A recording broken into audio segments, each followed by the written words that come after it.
Sarigam GIDC સ્થિત SJ international private limited company આવી વિવાદમાં।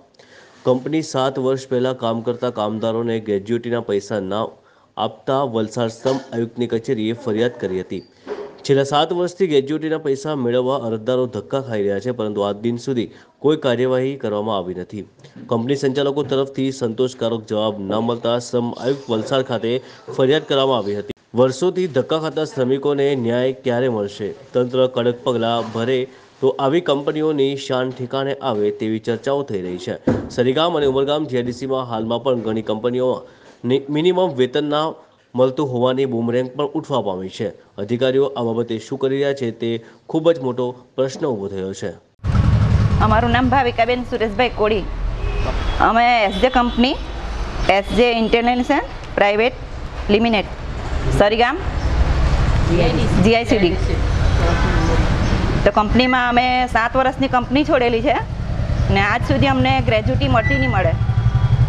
અમે કંપનીમાં કમસે કમ 10 થી 12 વાર ગયા હતા, પણ અમને કંઈ જવાબ મળતો નહીં મળે ને અહીંયા પણ અમે વલસાડમાં બી એટલે અમે ઘણી વાર આવ્યા છે, 8-10 વાર આવી ગયા છે। એક મહિનામાં બોલાવતા છે ઓફિસમાં, અમને ફોર્મ ભરાવતા છે, પણ કંઈ અમને કંઈ ઇન્કવાયરી મળતી નહીં મળે અને પૈસા પણ મળતા નહીં મળે। આશરે તમારા કેટલા રૂપિયા ફસાયા છે? અમારા 41,000 રૂપિયા ફસાયેલા છે। એવી રીતે આજે 32 માણસો અમારા હાથે છે જોડીમાં। કોઈના 1 લાખ છે, કોઈના 1.5 લાખ છે, કોઈના 30,000 રૂપિયા છે, કોઈના 40,000 એવી રીતે રકમ છે, તો કોઈને પૈસા મળતા નહીં મળે। તો આ મહિનામાં મળી જશે, બીજા મહિનામાં મળી જશે, આવી રીતે અમને કહે છે। 2 ચેક આપીએ, 3 ચેક આપીએ, આવું કહે છે એ લોકો, પણ અમને કંઈ પૈસા આપતા જ નહીં મળે ને ચેક પણ આપતા નહીં મળે ને અમને એક સાથે જ અમને ચેક જોઈતો છે। આ તો અમારી પાસે તો હમણાં હાલમાં તો 32 જણા અમે છે।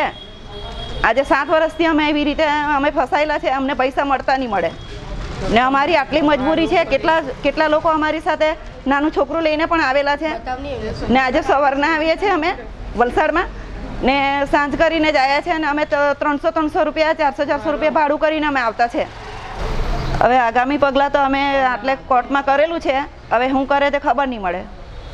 એમાં અમારી ચેનલ ગુજરાત કારોબારને સબસ્ક્રાઇબ કરો, બેલ આઇકોન દબાવી ઓલ પર ક્લિક કરો, જેથી આવનાર અમારા નવા ન્યૂઝ અપડેટ્સની નોટિફિકેશન આપ સુધી સૌથી પહેલાં પહોંચે।